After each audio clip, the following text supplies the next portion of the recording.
Alrighty, Shabbat Shalom, Miss Bakaz Mori Medeh Yahu Ben Yashriel. Want to welcome you to another edition or live broadcast of Living Branch Hebrew Assembly. Want to say shalom to everyone out there. We really appreciate you joining us. And we thank you for all of your support that you have been providing to us. Couldn't do it without you, our Miss Baka. So, just some preliminaries we get out the way. If you would like to email me, my email address is info@living-branch.org. We are reaching out globally. Our main website is www.living-branch.org. Our auxiliary website is www.hebrewfoundation.org, and then our witnessing website is www.yahuwah.co. So with that being said, we're going to pray and get into our lesson for today. So let's pray. Baruch Hashem Yahuwah Eloheinu Melech HaOlam. Father, thank you for another day you provided. We ask you, Father, to give us wisdom, counsel, fear of Elohim, the things that we need to be able to navigate through this current life. Help us, Father, in all that we endeavor to do. Help us, Father, to know the season and the time so that we will do things in its due season, and that we will be able to bring forth fruit in our due season. Now, Father, may the manifestation of your Ruach be with us today as we talk over these scriptures and as we engage in conversation. Sometimes these conversations are hard, Father, but Father, they're necessary for all of us to grasp and understand. Help us, Father, to understand that every situation that we experience may be different, but that you are in control and you're trying to bring about a suitable end for us. We say Todah Rabbah for all you do in the name of Mashiach, Yahusha Halel to Yahuwah. Amen. Okay, today we're going to talk about Marriage Situation Overview, and that's basically what it's going to be. It's going to be an overview. Keep in mind, this is not an exhausted study, but this is simply an overview, something to just spark and help people that might be in various situations to understand and how to navigate. Because I tell you, I get a lot of emails, phone calls, and for the most part, they deal with relationship issues. So it was just impressed upon me to give this little short overview to help us to see and understand. And I tried to break it up in a form that would be helpful, because everybody's in different situations. Because we're scattered, every situation is different. So I tried to break it up into 4 different categories for us to use as our guide. Okay, but first things first. No matter what I talk about or go over, the first thing we have to have is fear of Yahuwah. Okay, and in Proverbs 1 verse 7, the fear of Yahuwah is the beginning of knowledge, but fools despise wisdom and instruction. So the reason I put that first is because what we're trying to do is not come up with our own doctrine or our own way of doing things. We're trying to understand the heart and the mind of the Father in our circumstance and situation, because we're scattered, so we need his guidance. So having fear of him is the first thing we must have in place, because it's easy for you to say you're going to do your own thing or you think it should be done like this, instead of seeking and searching it out through him. Okay, and then that's why I put as my second scripture, the fear of Yahuwah is the beginning of wisdom, and the knowledge of the set apart is understanding. So we're using his word to be our framework and to show us the direction to go. Then, of course, comes into play counsel, guidance. Proverbs 11:14. Where no counsel is, the people fall, but in the multitude of counselors there is safety. Then finally, verse 12, chapter 12, verse 15 of Proverbs. The way of a fool is right in his own eyes. So we can all day try to justify our actions, but we have to make sure that it lines up with the word of Elohim and not our own thinking, thoughts, and feelings. Okay, but he that hearkeneth unto counsel is wise. Okay, so this is just some first things we need to have in place before we go into this subject. So this is how we're going to divide the situations up. Okay, we're going to divide it up man, woman. Okay, and we're going to say Israel, Israel, Israel, nation. This is in the men section. Then the man's from the nations, and the woman is from Israel. And then finally you have both of them are from the nations. Now when I say Israel, okay, let me give you just where I'm going with this. Israel, I'm not trying to identify a tribe or anything like that. I'm saying those that believe and follow the Father's commandments, statutes, precepts, judgments, the things that are written in Scripture. Okay, that's when I'm saying Israel, this is what I'm talking about. The nation would be those that don't consider themselves under the auspices of Torah, prophets, and the writings. They don't follow or adhere to it. They have no fear. Okay, so let's get this first. So the first one that we're going to look at, we're just going to look at scripture dealing with both are supposed to be of Israel. The woman and the man both believe in the commandments. They believe in the Torah. They believe in the statutes. They believe in the precepts. They're, for lack of better terms, believers. Okay, in that. So we're not talking about a Hebrew and a Christian. We're talking about both of them believe in the same thing.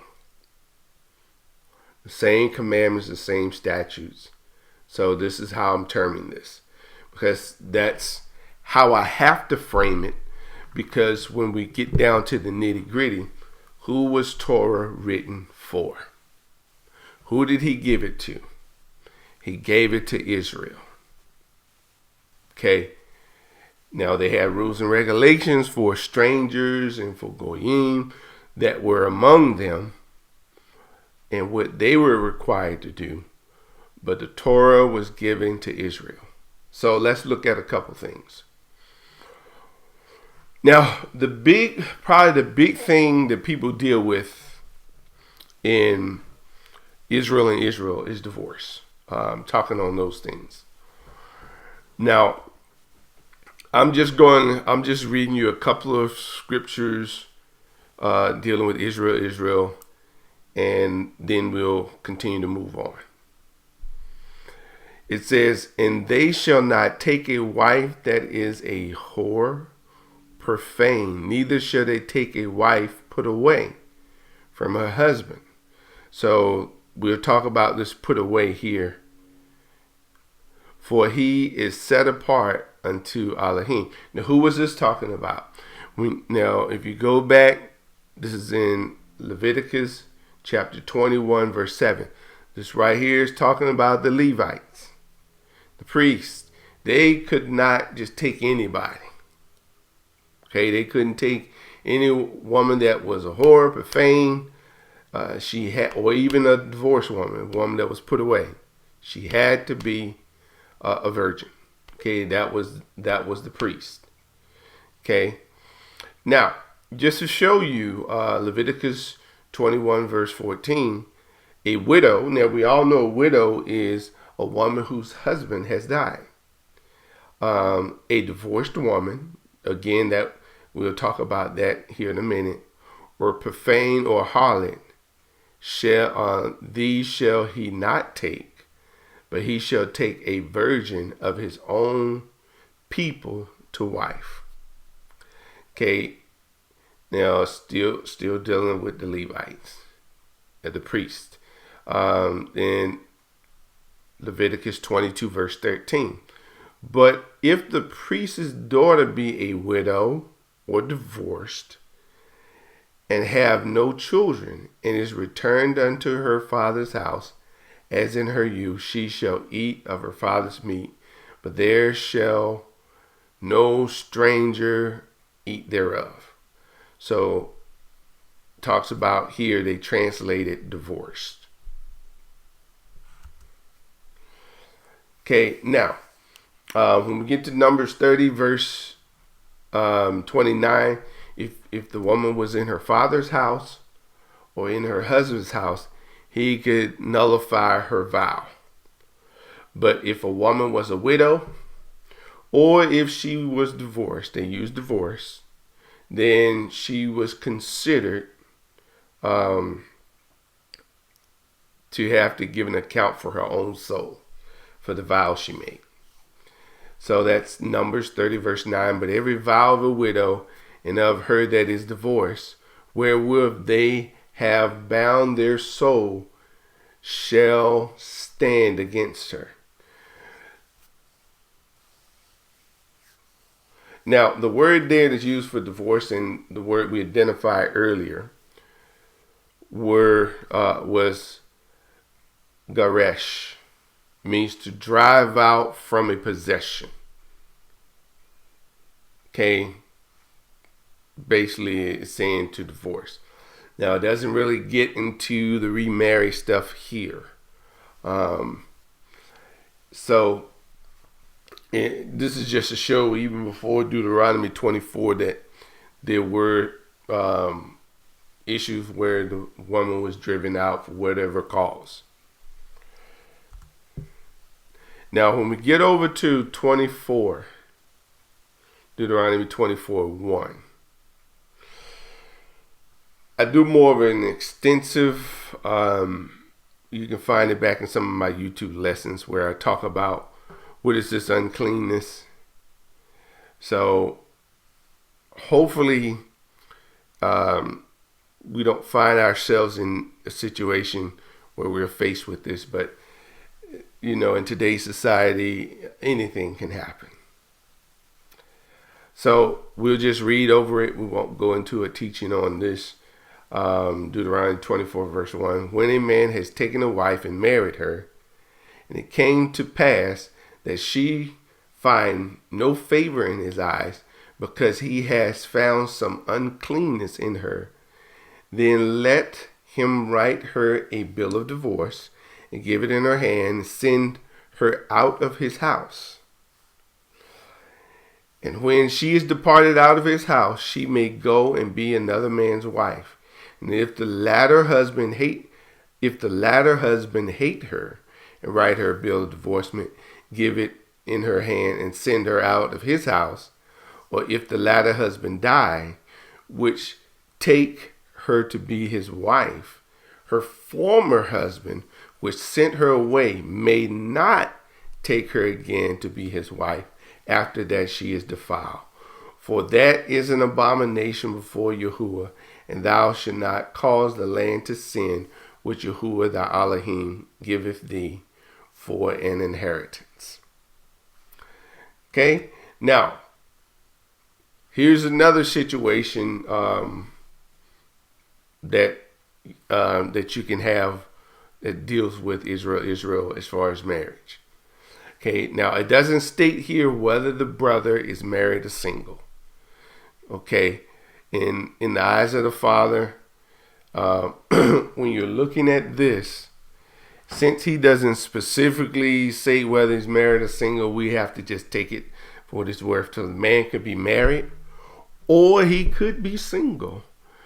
So if this were to come about, then we have to be obedient and follow his commandment to raise up, as we'll see, a seed for your brother.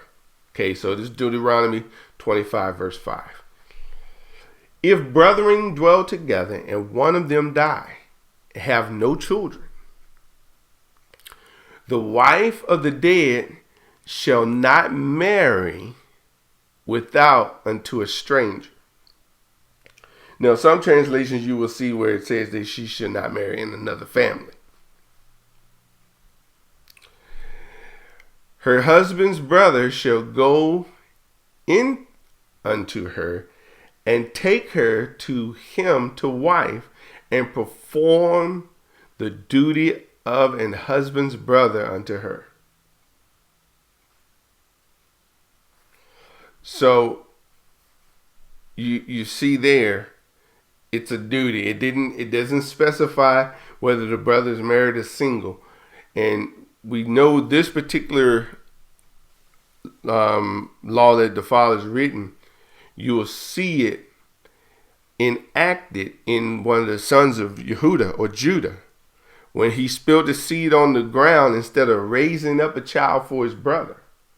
And what did the father do? The father killed him because he was wicked. He wouldn't do what the father had commanded. Okay, so just that's just an example for us to see. And it shall be that the firstborn which she bears shall succeed in the name of his brother which is dead, for that his name be not put out of Israel.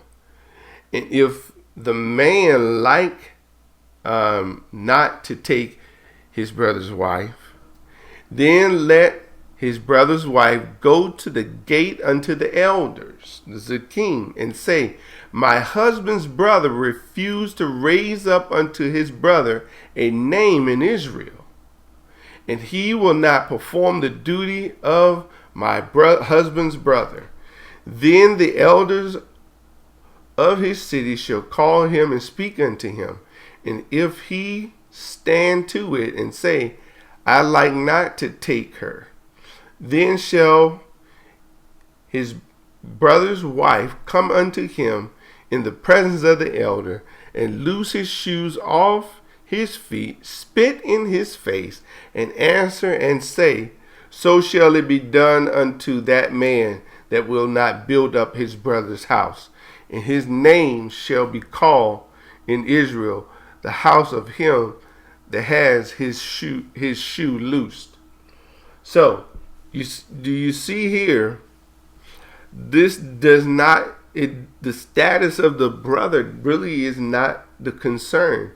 The concern is building up a name for your brother who died because he had no children. So, when in our thought processes today, man, sometimes we're way off in our thinking in how Israel would have operated, if we were a nation. Sometimes we really got to go back and rethink our position in some of the ways that we address marital issues and marital things. Because as you can see here, suppose you were put in that situation, it doesn't matter whether you married or single. Now, he has a choice. But if he chooses not to, it's frowned upon. And if you remember in the story of with Yehuda's son, he wouldn't do it because he knew the seed wouldn't be his, but it would be his brother's. This is what this is designed to do. Okay, now we're going to read one other place. It was too long to put it in here, so we're actually going to go there and read it.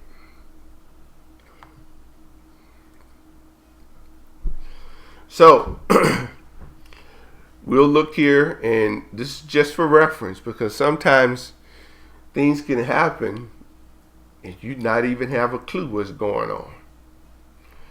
And Yahuwah spake unto Moshe, saying, Speak unto the children of Israel, say unto them, If any man's wife go aside and commit a trespass against him. Okay, we're talking about ma'al, an unfaithful act. And a man lie with her carnally, and it be hid from the eyes of her husband, and be kept close, and she is defiled. And there be no witnesses, there be no witness against her, neither she be taken with the manner. So in other words, there's no evidence. There's no way you can accuse, but you can't prove. Okay. Then it says, the spirit of jealousy come upon him, and he be jealous of his wife, and she be defiled. Or if the spirit of jealousy come upon him, and he be jealous of his wife, and she be not defiled. So either case, there was a outlet. What did they do? They had to go before the priest. Then shall the man bring his wife unto the priest, and he shall bring her offering for her, a 10th part of ephah of barley meal. He shall pour no oil upon it, nor put frankincense thereon. For it is a offering of jealousy, an offering of memorial, bringing iniquity to remembrance. So it's interesting what this offering will do. And the priest shall bring her near, set her before Yahuwah, and the priest shall take the set apart water in the earthen vessel, and of the dust that is in the floor of the tabernacle, the priest shall take and put it into the water. And the priest shall set the woman before Yahuwah, uncover the woman's head, and put an offering of a memorial in her hand, which is the jealousy offering. And the priest shall have in his hand bitter water that causes the curse. And the priest shall charge the woman by an oath, and say unto the woman, If no man have laid down with thee, and if thou hast not gone aside to uncleanness with another instead of thy husband, be thou free from this bitter water that causes the curse. But if thou hast gone aside to another instead of thy husband, if thou be defiled, and some man has lain with thee besides thy husband, then the priest shall charge the woman with the oath of cursing. The priest shall say unto the woman, Yahuwah make thee a curse and an oath among thy people, when Yahuwah doth make thy thigh to rot and thy belly to swell. Now, this might be something good for you all to go back and research. Do you all remember when they came out of Egypt and they worshiped the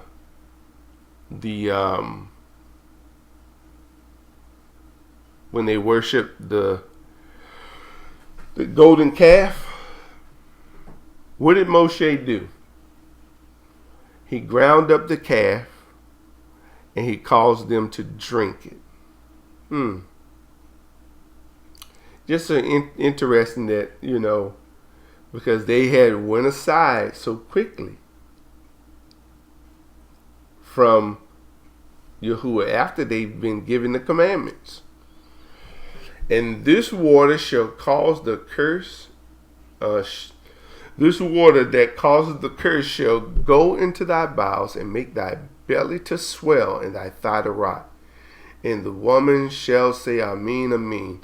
And the priest shall write these curses in a book, and he shall blot them out with the bitter water. And he shall cause the woman to drink the bitter water that causeth curse. And the water that causeth the curse shall enter into the woman, become bitter. Then the priest shall take the jealousy offering out of the woman's hand, and shall wave the offering before Yahuwah, and offer it upon the altar. And the priest shall take a handful of the offering, even the memorial thereof, burn it upon the altar, and afterward shall cause the woman to drink the water.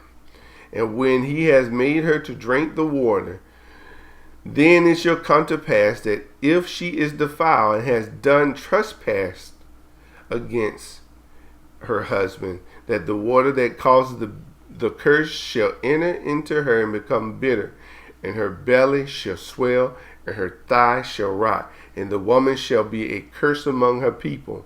And if the woman be not defiled, but be clean, then she shall be free, and shall conceive seed. This is the law of jealousies, when a wife goeth aside to another instead of her husband, and is defiled. Or when the spirit of jealousy cometh upon him, and he is jealous over his wife, and shall set the woman before Yahuwah, and the priest shall execute upon her all this law. Then shall the man be guiltless from iniquity, and this woman shall bear her iniquity. Okay, so that's for a jealousy offering. So I'm just showing you what's in there. So, that's why when I talk about, Israel to Israel, you got to have wise counsel to navigate. Okay, now I'm just going to show you something that Shaul said, the Apostle Shaul. 1 Corinthians 7:10. And this is what he's giving when he talks about marriage, Israel to Israel. And unto the married I command, yet not I, but Yahuwah. Let not the wife depart from her husband, but if she depart, let her remain unmarried, and be reconciled to her husband, and let not the husband put away his wife. Okay? So, let's go on to our next one. Now, here's a pretty interesting scenario. Israelite man and a woman of the nations. There are actually scriptures concerning that. Okay, and I just happen to put them here. Like I said, it's not an exhaustive study, but I just wanted to show you some things. Now, I'm not endorsing nor saying that a man that's a believer should go out and find an unbeliever. No, I'm just finding scenarios that might help us to navigate. Okay, Deuteronomy 21 verse 10. And when thou goest forth to war against thy enemy, now of course it's going to be a certain enemy, because and we're going to war as a nation. So this right here is a little bit hard for us to try to apply today, so to speak. But I'm sure somebody could, if they really wanted to try, they could, you know how folks are. They will come up with something. But just listen to the scenario. And Yahuwah thy Elohim has delivered them into thy hands, and thou hast taken them captive, and seest among the captives a beautiful woman, and has a desire unto her, and thou wouldest have her to thy wife. Then thou shalt bring her into thy home to thy house, and she shall shave her head, part her fingernails, and she shall put the raiments of her captivity from off of her, and shall remain in thy house, and bewail her father and her mother a full month. And after that thou shalt go into her and be her husband, and she shall be a wife. And it shall be, if thou have no delight in her, then thou shall let her go whither she will. But thou shalt not sell her at all for money. Thou shalt not make merchandise of her, because thou hast humbled her. So that's dealing with war. Okay, then we have a scenario. This is the other one where you're not supposed to. And it's of certain nations. Basically those that were occupied the land before Israel came in. So just listen. And Yahuwah thy Elohim shall bring thee into the land whither thou goest to possess it, and has cast out many nations before thee, the Hittites, the Girgashites, the Amorites, the Canaanites, the Perizzites, the Hivites, the Jebusites, 7 nations greater and mightier than thou. And when Yahuwah thy Elohim shall deliver them before thee, thou shalt smite them and utterly destroy them. Thou shalt make no covenants with them, nor show mercy unto them. Neither shalt thou make marriages with them. Thy daughters thou shalt not give unto his sons, nor his daughters shall thou take unto thy sons. For they will turn away thy son from following thee, that they may serve other mighty ones. So will the anger of Yahuwah be kindled against you, and destroy thee suddenly. So here's an instance where he told them, these people you don't marry. So, and we'll get more into here in a little bit. Now, this is a scenario where they went out and did just that. They married the people of the nations. This is in Ezra 10. So we'll just read a little bit of this. And when Ezra had prayed, and when he had confessed, weeping and casting himself down before the house of Elohim, there assembled unto him out of Israel a very great congregation of men and women and children. For the people wept sore. And Shahanyah,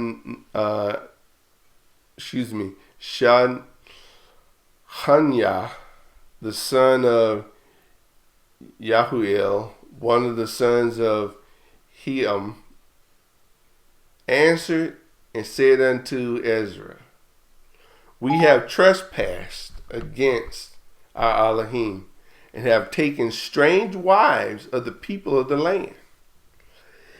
Yet now there is hope in Israel concerning this thing. Now therefore let us make a covenant with our Elohim to put away all the wives, such as are born of them, according to the counsel of our sovereign, and of those that tremble at the commandment of Elohim. Let it be done according to the law. Arise, for this matter belongeth unto thee. We also will be with thee. Be of good courage, do it. Then arose Ezra, made the chief priests, the Levites, and all of Israel to swear that they should do according to this word, and they swore. So they married of the nations, specific.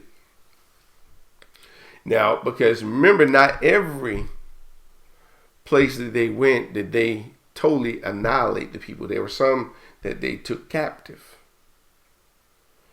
So, this really gets down into some nitty gritty. So today we're so scattered out, we don't really know who's who.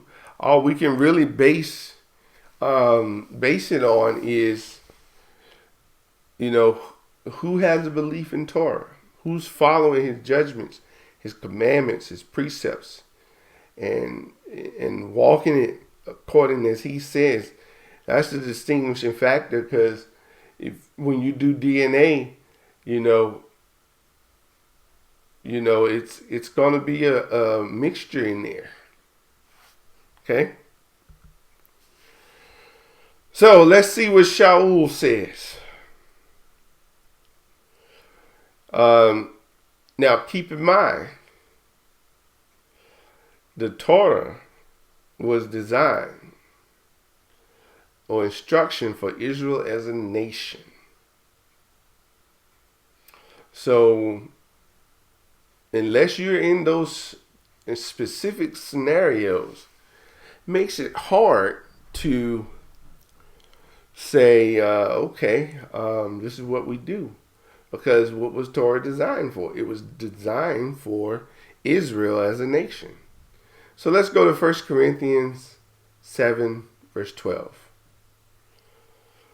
But to the rest speak I, not Yahuwah. So he's letting you know here, he's giving wise counsel.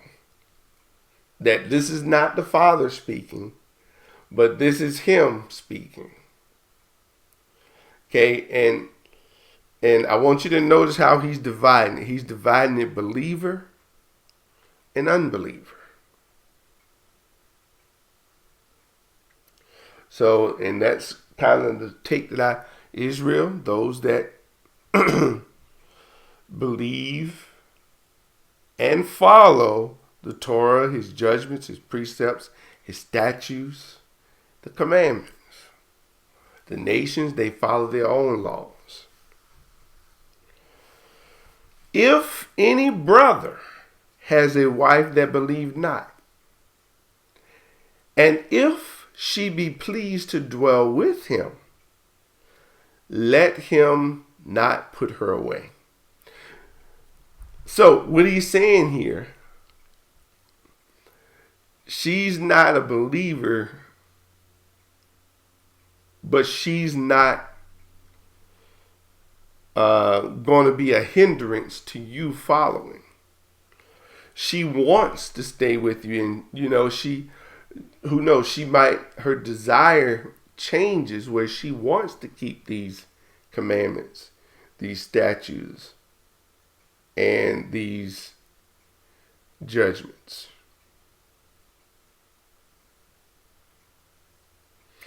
And as far as your question, Simon, it's some of the determining the nations. There's been such a mixture in the world. Like I said, you really gonna have to use, because the Hebrews, Israel, was scattered to all the nations. So you might have Israelites that are living in Pakistan, India, some in Africa, Australia. They were scattered to the nations, mixed in with the other nations. So in making this determination, it makes it harder. So that's why I say you have to use his statutes, his commandments, his precepts. Do they believe him, and do they honor him as a platform to start understanding and separation? Okay, so let's keep going. And the woman which has a husband that believe not, if he be pleased to dwell with her, let her not leave him. Now this word, when it talks about he be pleased, just like in her context, they're not opposed to you keeping the commandments, the statutes, the precepts. And they're actually, I would say, supportive to dwell. Okay, and let's look at the reasoning. For the unbelieving husband is sanctified by the wife, and the unbelieving wife is sanctified by the husband. Else were your children unclean, but now are set apart. But if the unbelieving depart, let him depart. A brother or a sister is not under bondage in such case, but Elohim has called us to peace. For what knowest thou, O wife, whether thou shalt save thy husband? And how knowest thou, O husband, whether thou shalt save thy wife? So he gives wisdom here and counsel in a situation where Torah really doesn't address, because Torah was designed for Israel. It wasn't designed for Israel being attached or married to a nation, okay, so to speak. Because even when the woman that was, we read about, that she was taken in captivity, she came into his house, she would have to keep his rules and regulations of the man who was an Israelite. So, and the reason I'm bringing this out is because this is some of the instruction that we need, because, you know, just up and leaving, you know, is not wise. But if the person is abusive, if they're totally against the commandments, statutes, precepts, in other words, they're not, if he be pleased to dwell with you, or if she be pleased to dwell with you. They're really not pleased in the term of speaking. So that right there opens, I would say, an avenue for you to seek the Father on your next move. Okay, and the reason I put it seek the Father, because you want to find out from his mind. Now we grind down to an individual situation that you have to seek his guidance on. So there's not one just law that addresses that. So since there's not a law that addresses that, then we have to seek his face and find out what is his desire. Okay, now let's see. Here's an Israelite man, and I thought to put this one here, and because it was a good example. So we're taking the story of Ruth. Okay, Ruth was a Moabite, and you see it right there. And they took them wives of the women of Moab. The name of one was Oprah, and the name of the other Ruth, and they dwelled there about 10 years. Okay, now here's the difference.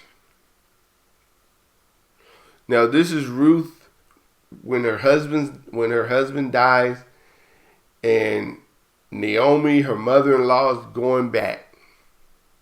Listen to her speech. And Ruth said, "Entreat me not to leave thee, or to return from following after thee. For whether thou goest, I will go, and whether thou lodgest, I will lodge. Thy people shall be my people, and thy Elohim my Elohim." So what happens? So Boaz takes Ruth, and she was his wife. And when he went in unto her, Yahuwah gave her conception, and she bore a son. And the women said unto Naomi, "Blessed be Yahuwah, which has not left thee this day without a kinsman, that his name may be famous in Israel." So it's a good story to read. But this is a story of someone from the nation becoming Israel. So, you know, it's just a different scenario that I thought I threw out there, where you had someone of Israel and some of the nations. Now, here's something that we have to contend with today. Light The man's in light, the woman's in darkness. The man's in darkness, the woman in light. Okay? The two, now when I say light and darkness, I'm talking about light being the scriptural definition of light. You have his word and you're following his commandments. Darkness, they have no sense of Torah, don't want to have any sense. They are yet dark. They've reproached Torah. They've spoken bad against darkness. Okay, so I'm just reading what Shaul wrote. But you be not unequally yoked together with unbelievers. For what fellowship has righteousness with unrighteousness? Someone that keeps his commandments with someone that doesn't keep his commandments. And what communion has light with darkness? And what concord has Mashiach or Messiah with Belial? And what part has he that believeth with an infidel? That's an unbeliever. And what agreement has the temple of Elohim with idols? For you are the temple of the living Elohim. As Elohim has said, I will dwell in them, walk in them, and will be their Elohim, and they shall be my people. Wherefore come out from among them, be ye separate, says Yahuwah. Touch not the unclean, and I will receive you, and will be a father unto you, and you shall be my sons and daughters, saith Yahuwah Elohim. So this is the light and darkness. So when we talk about all these different types of marital situations that you could be in, every situation comes with its own set of concerns that you have to navigate through. That's why I say that you definitely want to make sure that you're seeking his face and not using your own wisdom and counsel. Sometimes the Father can show you things through dreams. He can show you things through other people that don't know your situation. He could give you instructions directly. So he could, the main thing is, are you seeking his face to find out what he wants you to do? Now, I'm just laying out groundwork for you so that you can know where you are. But you have to do the legwork. You have to seek wise counsel. And it's something else to navigate through, I can tell you that. Because you're gonna feel all kind of emotions, ups, downs,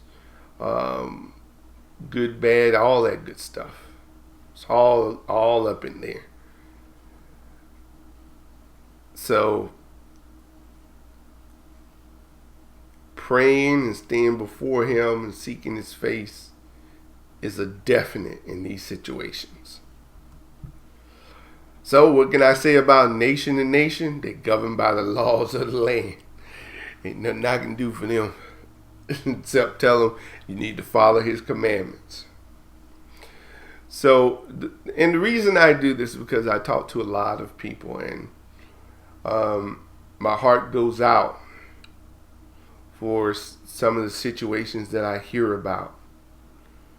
And, I wish sometimes I could just give them a flat out answer, do this, do that. But unless the Father tells me to do, or gives me a dream, or gives me a word for them, then I bring them back to the things that I've went over in this lesson. And give them encouragement to seek his face to find out what you must do.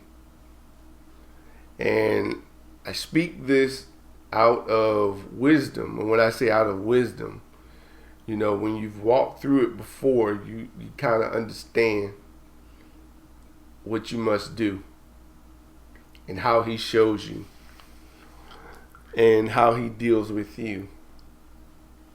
So, some people can be in some pretty bad situations.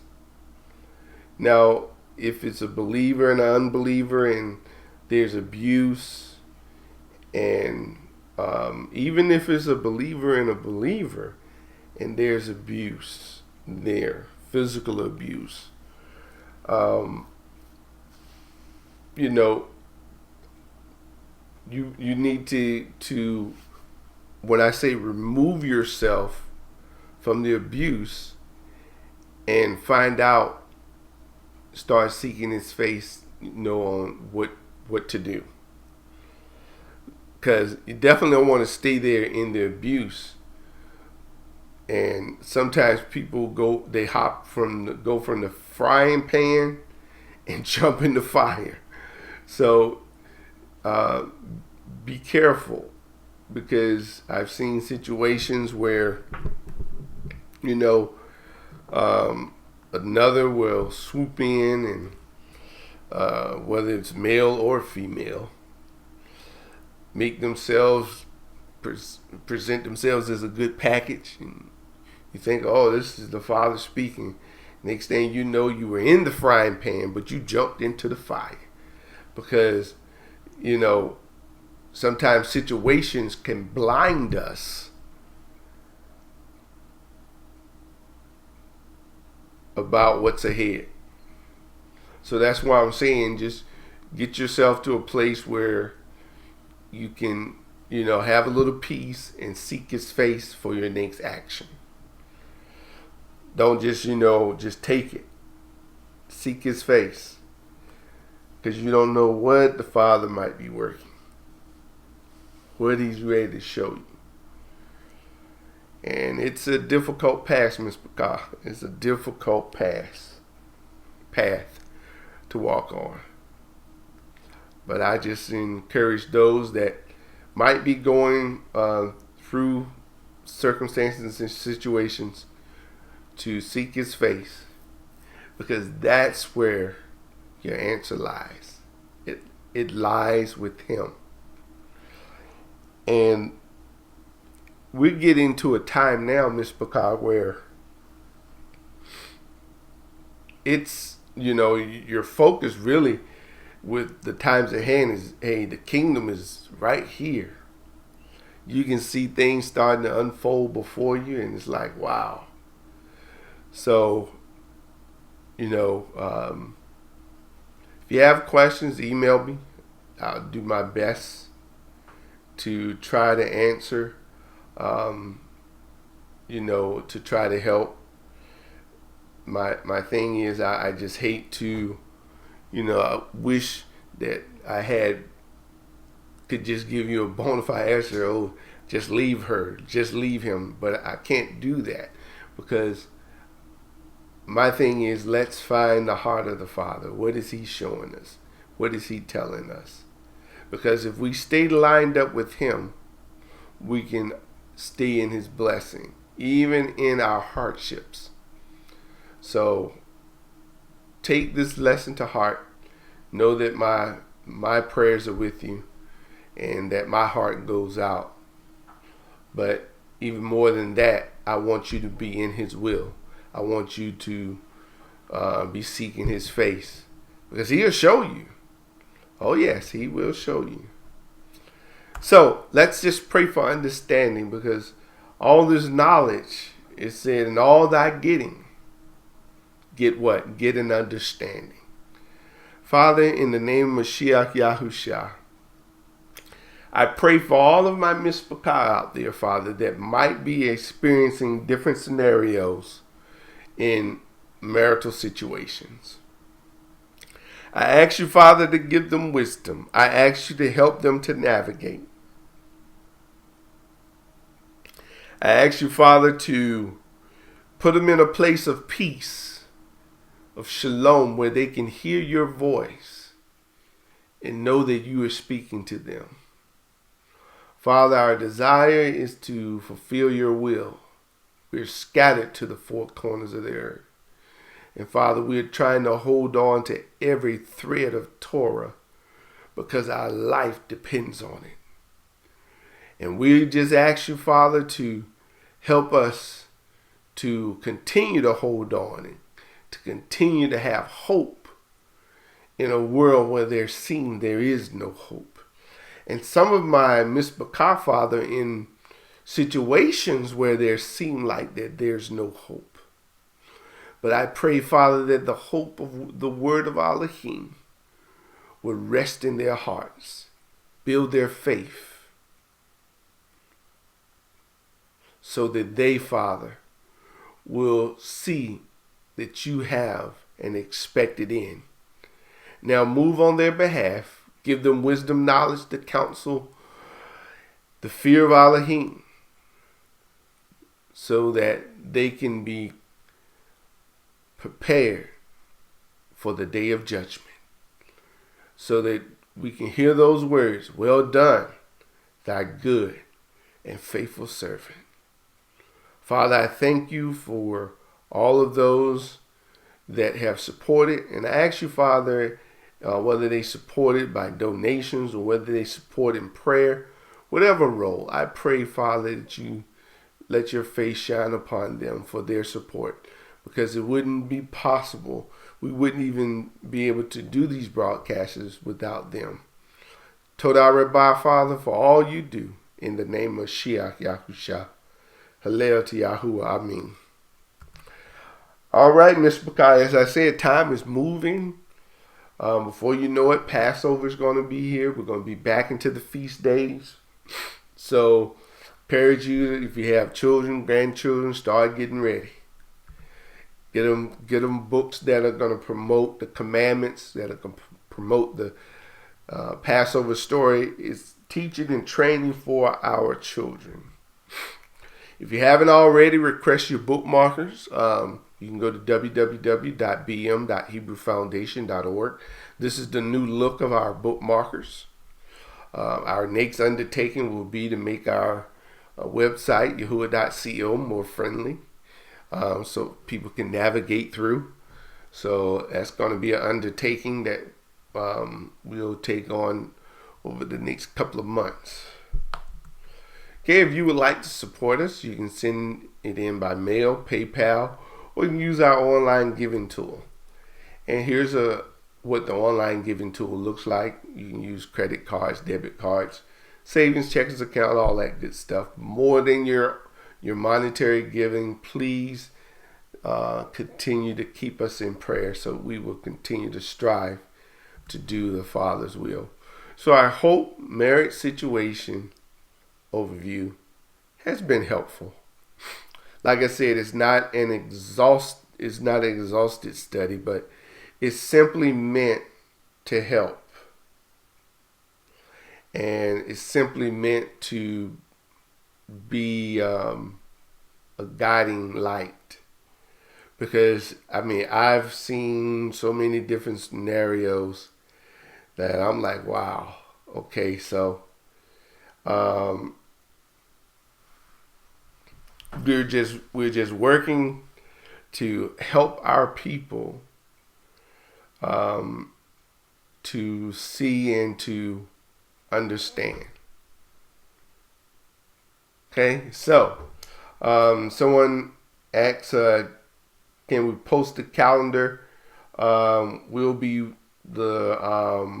working. Should have the calendar posted hopefully by the end of the month. Myself and Maury Lamont Yahoo, we've been going over it and trying to fine tune some things, because we want to not only incorporate Enoch, but there's some things in the Dead Sea Scrolls calendar that we want to incorporate. So, and I've said this before, and I will continue to say it, the calendar is going to be one of those things where it's gonna really put people on edge. So so hey, that's why I'm like, okay, Father, it's gonna be, I call it the deal breaker, because people gonna say, oh no, I ain't doing that, or they either gonna be sold out and desire to keep it.